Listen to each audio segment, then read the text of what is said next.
Bana nzambe bazo préférer ba kene komona ba miracle comme un spectacle. Le lobe église na biso mateya et comme moke spectacle comme belé. La foi pour nga eza ferme assurance. Na moni na noté mais nazo croire naza la conjuma que si na ju yango. Donc grand eza mutazo sa miracle té. Grand eza mutazo na crainte de l'éternel. Et lo ba ben conjuma lelo na mitema bana nzambe et compensa koningana. Or que le véritable foi, topé konjima, o babengi ferme assurance. Eza o moto azote pa na motote, mais eza o moto azote pa na nzambe. Or que na mokanda na Jérémie chapitre 17 verset 5, Bible zo ba ke ala ke la mamabe o yakota elike pa na moto. Konjima eyaka na koyoka. Et puis koyoka nyonso te, mais na nzela na koyoka maloba na nzambe. Mais maweza nini? Lelo biso Facebook. Moi, dans Nzamba, ça 1 heure du temps, 2 heures du temps, toute la journée, je suis sur Facebook. Et puis Facebook, je suis commenté à te. Je commenté en tout cas, bijou qui toko. Eh, longi mabe, moi, dans moi, c'est-à-dire qu'on dit, il faut étalisa mananisala na vie na yo. Vie na yo. Il faut écoma selon oyozo ko croire. Qu'on dit, il faut écoma vie na bishoba na nzambe. C'est ça l'esprit de la foi. Tango na kala. Bato bazaye kobika à travers ya ba œuvre, tu vois, bichoto kobika ngo à travers ya eloka babengi la foi. Yesu azobi sabaye ko liso bozana kondima ne fils que moke boko sala ba miracle koleka voir même onga na salaki.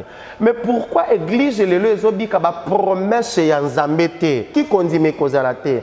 To continuer na même position na quatre église baninga bazo kende liboso biso to tikala kaka baninga bazo bika loboko na nzambe biso to tikala kaka esuka nango to komi motema mabe. Bon dia, bonjour, bonne tarde, ça dépend de l'heure que vous allez suivre votre émission.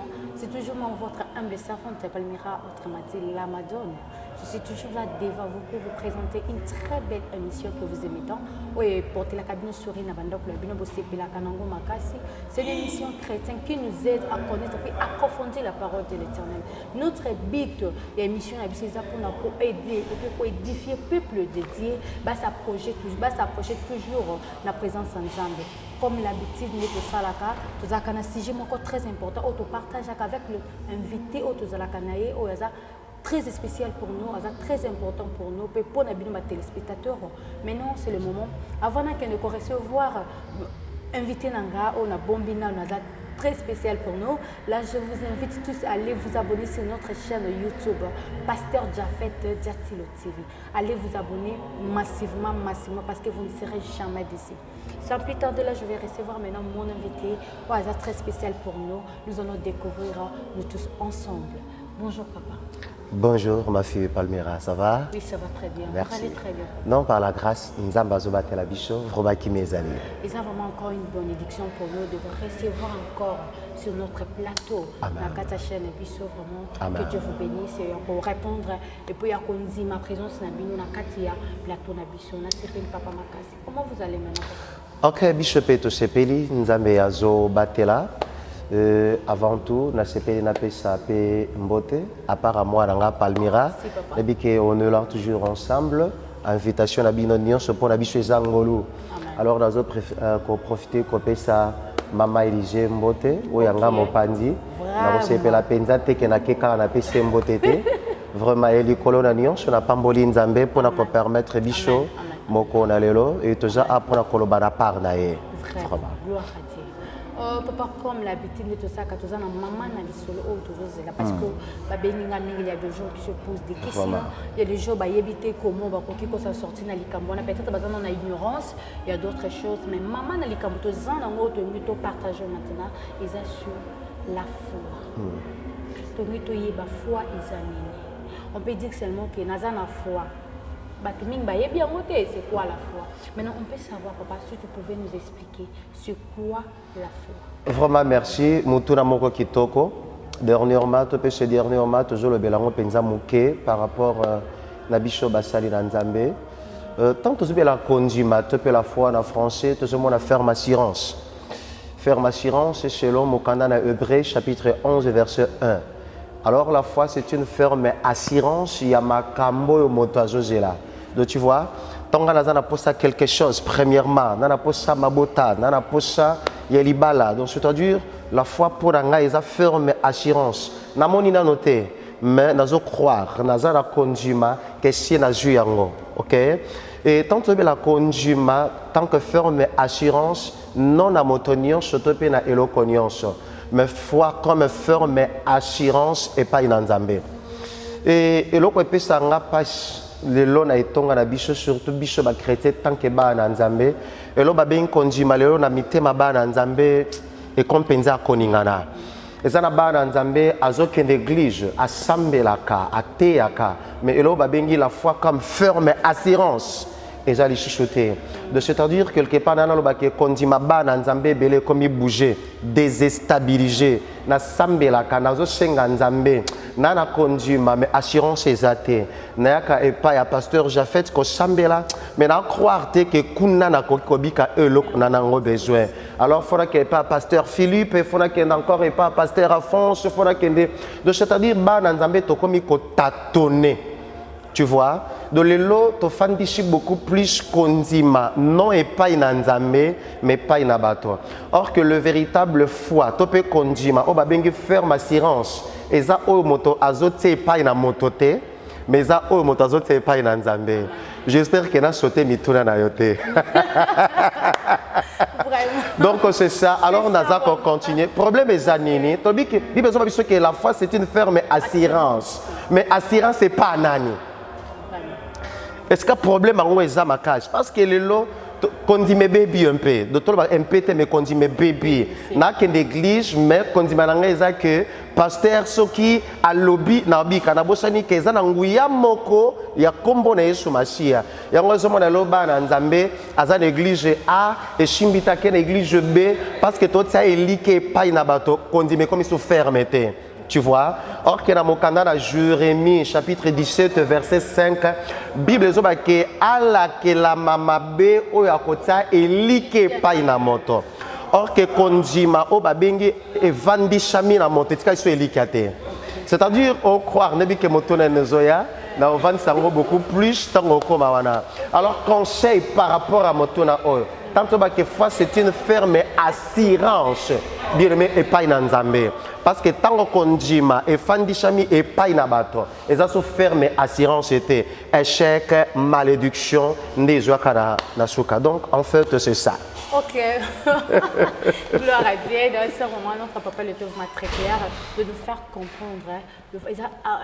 Papa, ferme assurance. Donc, il y a une ferme assurance. Amen. C'est une ferme assurance. La biloko. Bisoto zozela. Au biloko tozozela. Donc, Amen. quand on monite, mais toza toujours la foi à cause de la pour la. Amen.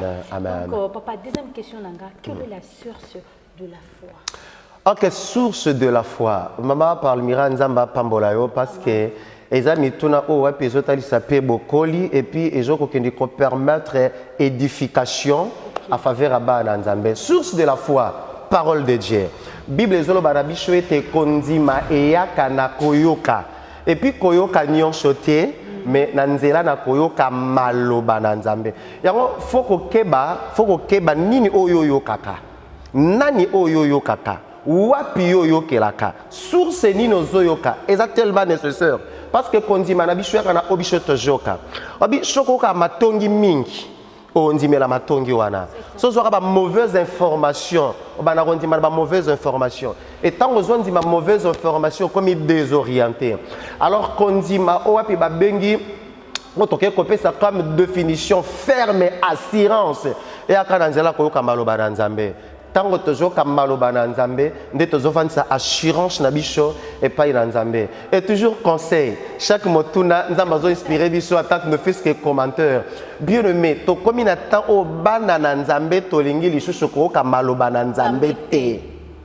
Bana Nzambe bazo préférer ba kene ko mona ba miracle comme un spectacle. Le lobe église na biso matéya et comme moké spectacle comme belé. Yango zomona ke église tozo tondi sabato mais ba fils ba véritable adorateur au papa zoluka baza moké. Pourquoi tozo te ya moké tozoluka miracle belé et tant tozoluka miracle belé konzima na bana nzambe moye efandishama ezate yango zomona bana nzambe belé bakomi bouger bakene na bambikudi bakeye bolimbisi parce que tant que lambiku to be ba prophète mais mingi tozomona ba oya simandako ba oba banga nzambe te donc église toza obligé à côté ya maloba na nzambe pour na permettre bokoli alors est nécessaire tant que bana nzambe biso pili sus to aimer la parole parce que tant que parole ezoyo kana mingi ezande tant que biso tozoko atteindre la foi mais mawezani de lo biso Facebook moi na nzamba ko sala 1 heure du temps 2 heures du temps to pe journée mon bazana na Facebook et puis Facebook ango ka maté até azo commenter en tout cas bijou kitoko longi mabe moi na moi sur c'est-à-dire to comme ko préférer beaucoup plus Facebook Instagram YouTube c'est quand to profiter bolamu ya maloba na nzambe na kati biso to sala buzoba yango zomo na bana nzambe bazo kende église mais bokoli na kondima moye talisama ezate. C'est ça le problème. Motabike na na konzima, mais konzima moko ezanga base, tu vois. Alors conseil gratuit encore. Nzamba selo grâce au kota na ba réseaux sociaux ezama bete, mais luka o fandi shama na maloba na nzambe. Yango zomo na Marie tanga moni Jésus Christ na kati ndako na yelbi ngana otara makamba kolamba te. Il faut na fanda na makolone na yoka. Bien mes sources de la foi. Soki église tokolinga maloba na nzambe, ndetoko attendre maturité, bien aimé même dans la foi. Toi, en fait, c'est ça, ma fille, c'est ça.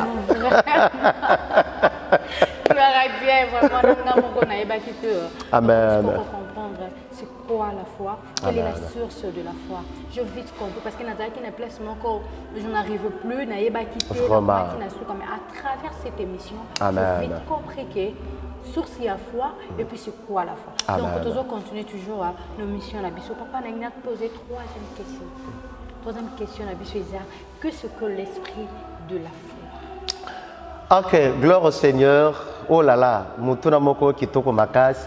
L'esprit de la foi. Eza moko na sujet oba na nzambe bele totiaka kate. L'esprit de la foi. Tantôt bela l'esprit de la foi. Eza fait il y a pour vivre au motozo croire. Fait il y a pour vivre non seulement il y a pour vivre mais il y a pour pratiquer encore obichoto ok.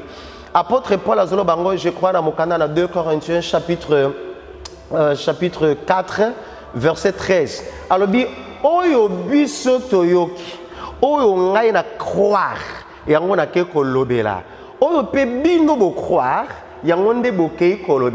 Donc c'est-à-dire esprit de la foi ezako vivre au mutayoki. Obi au mutayoka mingi akoma oyazoyoka. Donc oyoka sala moto. Sozo croire ne loko wana songolom pakala. Obanako vivre selon ndengo zo croire. Est-ce que tu vois? Parce que le problème na biso bana nzambe ezani tolobi ke nana konzima. Nanzimela kanzambe. Mais l'esprit de la foi est jeté. Or que tant que nazana konzima na fait comme vie et pas inayo. Donc c'est-à-dire konzima wana faut etalisama na misala na vie nayo. Vie nayo. Il faut comme selon oyozo ko croire. Est-ce que tu vois? Obi tant que sur l'esprit de la foi, toujours on a beaucoup plus œuvre. Ba œuvre kolandisha maya o ngana yo ki epi na nzimeli.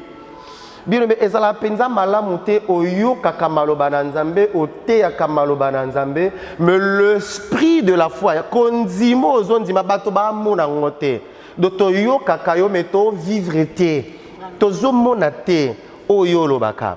Or que tant l'esprit de la foi quelque part tozo mona œuvre olobi na biso ke ozana konzima faut to mona ba œuvre ya konzima wana ondimeli nzambe en même temps te na konzima wana.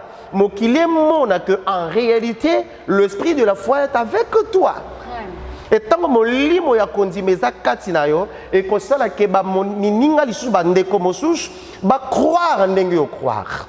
Ba yo kandenge yo yo kaki. Ba mikitisa ba fandisa ndenge yo fandisami. De la katina esprit de la foi to mona moto azo transmettre o ya zui. Et ça le kola moto ki maloba na nzambe ngape na rotika boyete. Bible zoba que femme samaritaine tango ayoki Yesu ata kone bandela ndima kite azaki na doute mais tango à comprendre que nos prophètes et katina biso malobo moyena bomba ngonga moko ezate abandi ba moko évangéliser bato bayemba la moko pourquoi à croire à bengi bato na shima oyo ya yokaki permettre yepe abenga po ba msupe basanine. Donc on dit ma foi est comme ma vie na biso ba na nzambe, c'est ça l'esprit de la foi. Ok, oh là là. Chers téléspectateurs, toujours pour avancer une émission d'Abisso, j'en profite de dire merci à celui qui est derrière la caméra. Je dis merci à Bravo. Ok, je dis merci à notre assistante. Là, je vois notre maman, mon pasteur, maman Élisée Diatilo. Je l'aime tellement beaucoup, ma maman chérie. Là où tu es, beaucoup de bisous. Et puis, je continue toujours à notre émission. Je vous invite tous d'aller vous abonner sur notre chaîne. Benga bandeko na yo, benga famille na yo, yebisa mambo s'abonner parce que ah oui, Zalinde. Je vais dire comment Ngolu Nangolu donc Amen. Ngolu Nangolu eza awa à travers l'émission délivrance à muté za la kaka to ken église ba tu ma bon non et ça peut à travers ka émission to sala ka op tu peux être délivré plutôt au cause d'un problème encore à travers l'émission problème no pésuer solution donc je vous invite tous à s'abonner pour mon chaîne et tout amen oh ezali ya pasteur Diatilo, pasteur Jafet Diatilo TV. Donc je dis aussi merci à notre boss, pasteur Jafet Diatilo TV. Celui qui a fait occasion toujours ya kozalawana pour nous présenter les émissions qui toko c'est grâce à lui ndé aponinga na zalawana pour nous présenter les bino ko informer bino makama qui toko ezo le kanakat. Wana tozongi na ba question na biso papa na kitina 4e question na biso. Quel est le rôle de ya foi na vie ya moto? Ton avis chrétien, ok, gloire au Seigneur. Alors, quand on dit ma vie à moto, exactement nécessaire, et puis ça n'a pas rôle belé. Parce que rôle est liboso, quand on dit mais ils ont permettre moto quand même la justification. Donc c'est-à-dire quelque part nous sommes justifiés tant que bichoto ndimi, tant que bichoto attendre et loko ba bengi la foi. Donc c'est-à-dire oyo na tango na kala. Bato bazaye kobika à travers ya ba œuvre, tu vois, bichoto kobika ngo à travers ya eloka babengi la foi. Par exemple la circoncision. Na tango na kalezaki ke po ozala accepter tant que libota na nzambe, il faut la circoncire. Et tant que la circoncision na tango na kala ezali ko salema penza boye na nzoto. Donc ezaki œuvre selon la loi. Mais les autres qui ne connaissent pas circoncision, non seulement selon la loi, mais à cause même de la condiment. Nous sommes justifiés à cause de la condiment. Tant qu'on a dit Jésus-Christ est tant que Seigneur et Sauveur, nous avons justifié à cause de la. Et à part ça, condiment na bomo na ba na nzambe ezo permettre bisoto bika misala tope bola mo na nzambe. Lelo ba na nzambe belé bazobi kabola mo na nzambe te pourquoi kondime komi moke. Or kende kondima ezalaka loboko na nzambe. Bible ezoba que tout est possible à celui qui croit. Donc et pas na nzambe tout est possible sans exception. Oh tamoso que non condition non. Tout est possible, c'est une condition. Bolimbi SMP et en portugais. Mais pour moto atteindre la possibilité à misala ya nzambe, le boko ezala kamoko konzima. Yango zomona bana nzambe belé ayak église afandi l'église tango molayi mais a continué au babengi rabbi. Or rabbi ça la nzambe a changé raté, il est le même. Mais lelo comme bana nzambe ba changer té. Ni les seuls qui ban nzambe ba changer té à l'église mais anzimate par rapport à oyazoyoka konzimane ezokola te tant konzime ezokola te ezofandisa mate moi pe moto abika ba miracle na nzambe na vie na ye ezate Bible ezoba ke soki bokozana na konzimane fiske ya moke bokoloba na ngomba oyo longwa bipai bope pikama na ngambo mosusu ekosalema lolenge wana. Yesu azoki sabaye koliso bozana kondima ne fils que moke boko sala ba miracle koleka voir même onga na salaki. Mais pourquoi église lelo ezobika ba promesse ya nzambe te kondima eza moke?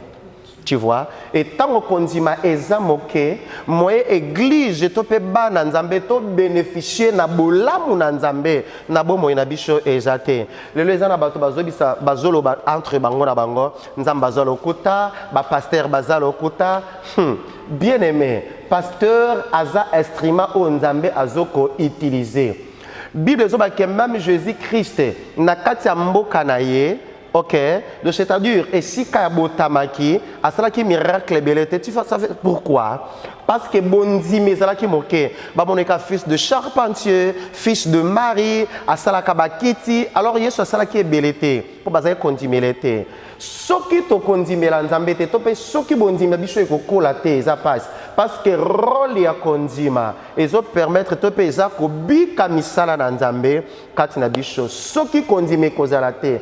Continuer dans la même position dans la église, baninga bazo kende liboso biso to tika la kaka, baninga bazo bika loboko na nzambi biso to tika la kaka, et suka nango to komi motema mabe. C'est ça, to komi na ba haine. Kondima. Mwana mobali oyo Bible zoba ke azaki bokonza mampinga. Abi Seigneur, naza dinete okota na ndako na ngai, loba kaka. C'était la foi. Donc kondima eko permettre moto abika makambo na ndenge oyo pe salama na normalité te.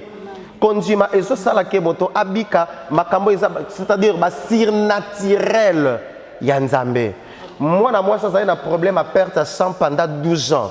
Bible zoba ke à croire alobi ke nazana kondima ke soki na simbika ke lamba na e na sanin na kobika aluka te satie loboko apakole mafuta lelo ba na nzambe comme so ba pakolinga mafuta te na bikite pasteur ngwa sambelika suki wana pesinga munga te apesinga maite mafuta te lelo kuto muso bazo préférer ba sokola bango yo mama mobimba boye ba sokola kayo ozana ndako libala papa zawana et puis ko sokola ngo pelo komba yanko azo sokola azo nika yo partout bana nzambe bana na nzambe totika ko croire na be spectacle parole de Dieu. Parole de Dieu. D'autant que zone dit ma condimé ça na rôle moko ya makas, ils ont permettre maturité bokoli et puis ils ont permettre moto abika bola mon nzambe na pété mo kondi loba kaka mo sali nanga kobika abiki na épée. Ce qui tozana na condima to kobika misana nzambe na pété. Amen. Hein? Amen. Donc c'est ça. Aussi papa, merci beaucoup pour la ba vérité zo bimisi ya biso zo faire part na biso pe tu vas toujours kokoba. Amen. On voit toujours la foi malgré ba difficulté comme ma casse vraiment vraiment et toujours la foi. Vraiment. Donc papa on a to communiquer na Bible. To mona que de qu'on a biso Job. Azaki na ba moment les kaki na ba moment très difficile. Vraiment. Bana ba kufi, malade zuye na nzoto, mambo ebele sana. Mais comme azaki toujours tonto yeba secret nini oyo. Job azalaki nango ya ko garder toujours foi wana malgré makambo makasi komelaki oya kokaki même pas parce que diable yaki pembeni na ye pour que amekaye mais comme avait ce que tu va vraiment secret wana ya Job ezani. OK, secret à Job. Tolobelaka Job mais exact conseil mon côté muta passer un problème à Job hein. C'est ça papa. Parce que oh Job a passé mutomo ta ko so repassango. Et puis gloire au Seigneur, tant que Job a passé dans Makambouana, avocat Zalakité, de Nzamba permettre avocat Zate, Nathan on a vu ce comme un avocat Jésus-Christ là, d'autant que la situation bongo zoya avocat il est là. Mais au juste secret à Job et Zalaki nin, il était fidèle. Nzambe mutapesa kingai. Nzamba zui o ngana zaki nango. Alors, azolokumu. Job a compris qui souveraineté en Nzambe. Bisoba en Nzambe, faut dire que notre Dieu il est souverain. Asala makambo ndenge alingi, na tango alingi, na mota lingi, esika lingi, na moma sepeli ko sala. Nazui gloire au Seigneur. Nazui te gloire au Seigneur. Nyonso nakokuta nango ekolongola nango bonzamba Nzambe te. Nazondima ke atana le. Atana l'été, atana koufeli, atana apôtre Paul azolo bangoni ne ko kabolanga na bolingo na Nzambe. Lelo comment so ki fiancé tiki yo Nzambo za te na tiki Bible. Aïe aïe, ka fiancé. Ka fiancé. Notre Dieu il est souverain. capable de faire le nengalingi. Ok, musala mutumsa binzambe musala fo simba. So pena zala kaya yo fo musala simba. Nzaba zotalo ayes. Ce que zala nanga yanga. Donc c'est-à-dire yo pose ngana zala ya yo au ces conditions. Tu vois, il y a une Bible qui na nion ce Seigneur to sani. Toku misanzambe. Donc secret à Job ezaki ayebaki souveraineté ya Nzambe. Nazaki na bana nazana bomengo Nzambe mutapesa kinga.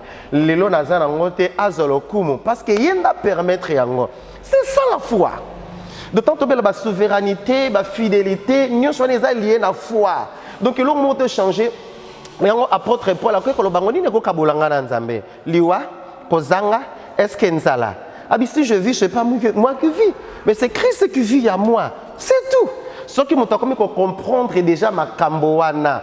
Ata Satan télémélion a télémélaki Job. On comprend que mon Dieu, il est souverain. Naki maboko pamba, na kozonga maboko pamba. Ako onga na bika kezab ki kolanisama ba talent o nzamba pesa kingai. Tu vois? Et ça va talent. Donc c'est ça. Ata lelo passé, ba kenzamba za souverain. Aza capable de faire makamba minene, aza capable de pesa, aza capable de kolongola. Maintenant nyonso, il faut demeurer fidèle et puis toujours à croire en Dieu. Donc c'est ça ma fille. Vraiment. Merci beaucoup papa. Merci toujours pour avancer vraiment. Plutôt que ma casse mission beaucoup hein. Amen. Amen. Donc vraiment. Amen. Donc papa toujours avancer. Quels sont les fruits de la foi? Ok, le fruit de la foi.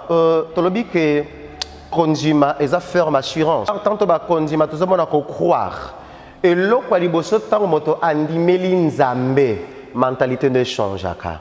Fruit d'amour et kokota topé bolingo kokota kimé kokota longanimité kokota changement total. Donc c'est-à-dire que condition ya vie ya moto et kozala le même te par rapport ya homme ancien mais ayekobi kasiko ba fruit ya kitoko par rapport à bon moto na shika. Alors na kati na konzima tozo kokuta ba fruit amour, tu vois, tozokuta pardon, tozokuta paix, tozokuta fidélité, de moto a changé complètement. Il y a longtemps déjà tozo mona moto anzimeli nzambe to pa ke ko croire pas na nzambe faut to mona changement. Parce que moto anzimeli moto akoko demeurer na même situation ya kala. Mais moto ake ko croire, ake ko soit ferme assurance et pas na nzambe, ake na ko attendre to pe ko bota bambuma ya sika. Parce que konzimeza lokola nzete. Nzete nyonso o wapi eza e pa to pe bebenga mi ya bonzambe e bota toujours bambuma.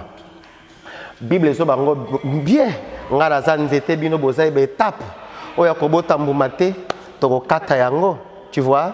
Alors na kati na konzimela nzambe to bota ka penza bambuma. Na kati na bambuma wana yango nezotalisa ke réellement to koti na nature mosusu parce que tant moto komi konzima na nzambe akoti na nature divin et nature ya bonzambe ke na kosala ke moto ake na kobota bambuma ya bonzambe. Or que tant tozobela bambuma ya bonzambe tozomona amour, tozomona fidélité, tozomona longanimité, motema monene, patience. Donc c'est ça. Yango zomona mwana nzamba zalaka différent. Ozaye motema mokuse okoye motema munene. Ozaye kolinga bapaya te na ndako na yo okoye molinga bapaya. Ozaye so ovandi na muto zo senti motema kaka okoye motema munene. Donc c'est-à-dire c'est ça ba fruit ya kondima ngo ya ngwana transformation totale. Bana nzambe to changer. Ba nzete obiso toza to pe ba étape obiso toza fo ebota mbuma. To longwa na bo moto ya kala et puis to kota na bo moto ya shika. Parce que les fruits ya bonzambe, il faut étaler ça makati na bicho. Ce qui te kosa la bongo, kombo na nzambe ko jolokumu, et puis mo kile ko comprendre que réellement toza ya nzambe. Amen. Donc c'est ça. Amen. Amen. Waouh. Papa, tu comme vraiment na souka na émission, na mission comme déjà cochité, mais j'ai des questions à vous poser au Etikali. Première question au Etikali ami ba quels sont les types de la foi qu'un chrétien peut avoir? Ok, le type, tu peux balolenge ya konzima oyo mokristo akozarango. Tozaka na konzima moko mama. Tozaka na konzima moko eloko esala biso moi confusion et un peu eza tozolobela croire, tozolobela la foi. Nebite tamuso moto nango ezali limbisha par rapport ninge tunameli. balolenge ya kondima kondima ezalaka moko. Mais en réalité kondima ezalaka moko envers Dieu. Tu vois? Surtout que les bandes à bonzambe bondima eza ebele. Par exemple, que sert par miracle la bonne foi. Topé azana foi à malam. De c'est-à-dire que la bondimi ya motema malam. Babenga ngope bonne foi. Ezape foi. Mon ngazo pe sanga traitement. Nazo croire que na traitement wana na kobika. Ezape bondimi. Na pesi quelqu'un mbongo nazana kondima na pesi mbongo ko gardango bien. Nyoswane eza kondima. Tu vois? Mais envers Dieu tozaka na kondima moko. Tozana kondima ke ensemble na ye tope Bible so ba ke moto nyonso andimeli Yesu Masia nde azwi ngolu ya kobenga mwana na Nzambe. Donc tozaka na kondima bobele moko. Mais attention. Attention. Na sepelaka mingi na verset tope na livre ya Jacques chapitre 2 verset 19. Bible so ba ke ezoloba na biso nini? Yo lobi ke ozo croire na Nzambe, mais attention parce que ba démopé bandimela kato bazo croire Nzambe et puis ba lenga katango ba yoka kombo na Nzambe. Tu vois? Donc ba lenga ka. Et ce qui est dans verset 20, Bible qui ko changer un peu terme. Est-ce qu'on va croire que kondima o ezanga misala eza kondima kokufa. Donc c'est-à-dire tout le monde y croire. Ok, et en même temps, tout le monde la foi. Oui, Jacques a raison parce que on dit la Nzambe, mais ndokipe basala nini, bandokipe bandimela Nzambe. Ce que différence il y a ba kondima ngwezani. Mosusu andimi be ba œuvre na ye et que ko boma kondima. Donc c'est-à-dire que eloko ezo sala kondima, o ezo permettre intimité entre motoran Nzambe et za ba œuvre. Ndoke azondima ke Nzamba za mais aza syntoniser na Nzambe te. Azondima mazoloka andima Nzambe mazoboma andima Nzambe mabwakela bato bambasu andima Nzambe matongaka andima Nzambe me azosela bato ba poison ate ya kape. Tu vois? Andima na ba kondima ngo eza bongo mais ce problème eza nini? Différence. Moto muso andimi mais aza syntoniser na Nzambe te. Aza na intimité na Nzambe te do balo kola bandoki. Donc, si on dit maka, mais aussi la poison, il y a une intimité dans Nzambe zate. Kondima ya sole zaka accompagner na ba œuvre. Et en Bible zoloba, yolobi ozana kondima la kisanga misala. Tu vois? La kisanga misala, yolo la kisanga misala. Ngana la kiso kondima nanga par rapport ya misala na ngai. Donc différence nango ya ngwana. Maintenant sozo croire, maintenant sozo ndima, mais problème est en de œuvre. Bana na Nzambe ba œuvre na biso misala na biso yango ndeko talisa pena ke tozana véritable loko babengi nini kondima parce que banganga bandima ka Nzambe bazo témoigner grandeur ya Nzambe bazo témoigner souveraineté ya Nzambe mais différence ya kondima na biso eza œuvre muyi bazo kende koyi bazo tia kondima binzambe ne nazo ke koyi be simba tu vois et simba mutu mususu baye kolinge na mobali ya bato atepe kondima atika mwasi wana pongala jesika azondima ngape nane na jesika eza kondima mais différence ya kondima ngweza nini œuvre kondima o ezanga misala eza kondima kokufa misala ngo nini misala o ezo sepelisa Nzambe. Donc c'est ça. Alors la différence ya kondima tope ba lolenge ya kondima c'est ça mutu mususu azondima azo croire Nzambe te tope misala na ye ezo kokende ko tambola selon kondima o isepelisa ka Nzambe te mais mutu mususu azo tambola na kondima na ba œuvre mutu mususu azondima mais azondima nini do ba lolenge eza ebele n'habite ce bas dans Nzambe to comprendre. Oh là là. Ok papa, question nanga monsieur Toyiba, pourquoi tozoki kaka na Bible? Tout le monde a Abraham, papa n'a biso Abraham, makamule kela qui mais pourquoi Nzamba yaki kobenga ye le père de la foi? C'était pourquoi? Vraiment. Pour aller Nzamba zobenga Abraham père de la foi. Makambo Abraham akenda kosala kotosa oyo Abraham atosa Nzambe. Ti lelo na bitenda na kondimango. Ti lelo bazobisa Abraham zwa mwana na yo kaka moko pesanga yembeka. Donc c'est-à-dire nzamba monaki obéissance, nzamba monaki crainte. On remarquait que tant Abraham azoko se préparer pour akende ko sacrifier mwana, mongongo moko ange de l'Éternel azo crieux ou tamela likolobi Abraham laisse na comprendre que obanganga. Et loko kene ko sala que Abraham abenga ma père de la foi, nzamba monaki crainte. Aka na mwana moko mais aondi makenzambaza et puis abangi nzambe akei kotosa.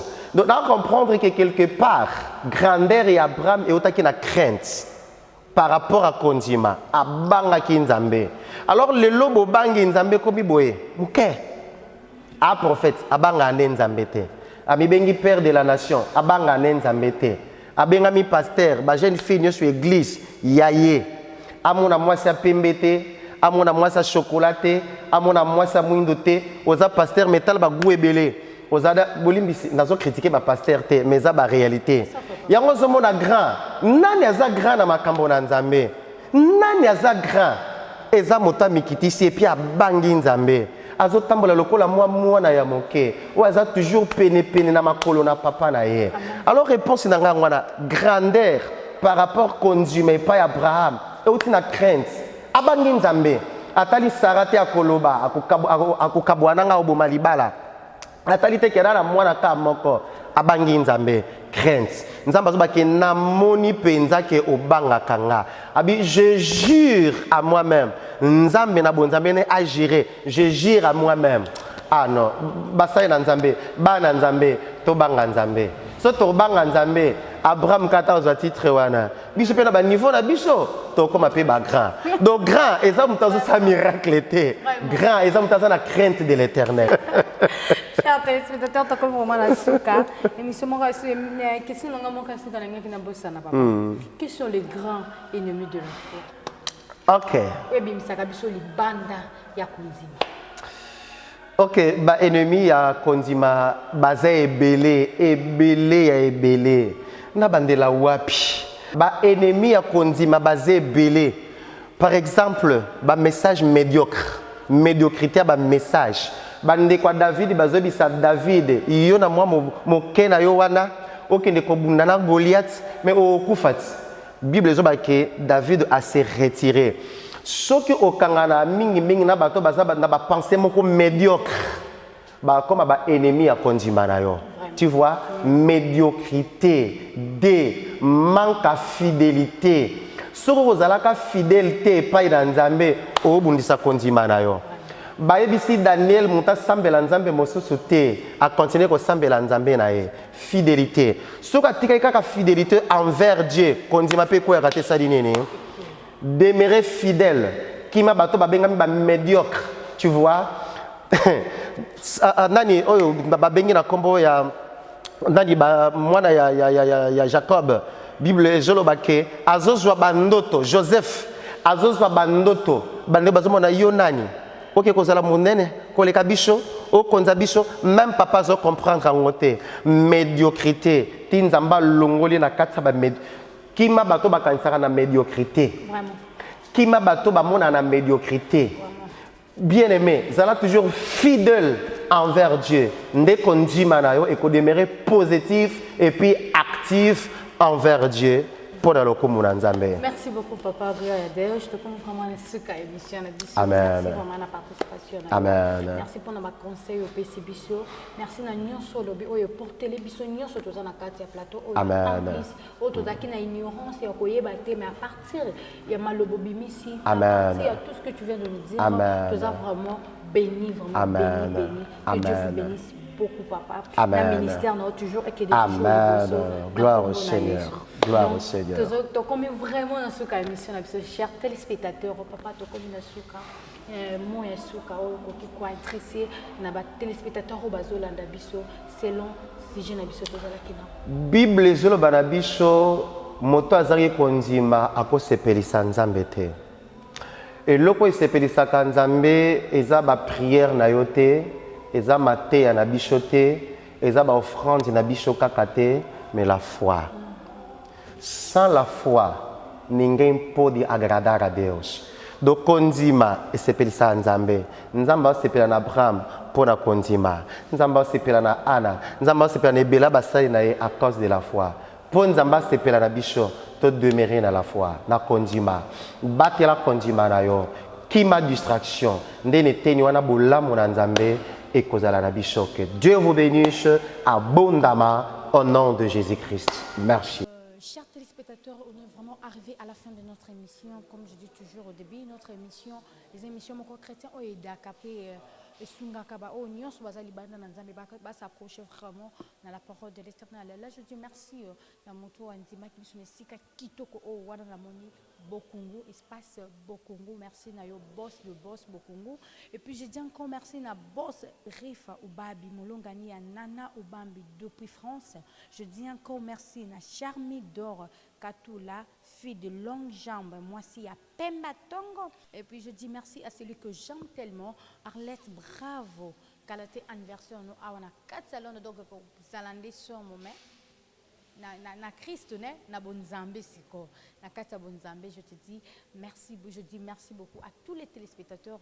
Merci na bino so soutenir kanga na ba oni so komela kanga merci beaucoup. Et puis je dis merci à celui qui était derrière la caméra, ingénieur Bravo que j'aime tellement. Je dis merci Mobala Mwindo, donc je l'aime tellement. Je dis merci na bino so. Vraiment nous sommes arrivés à la fin. Quand on moi je vous dis ciao.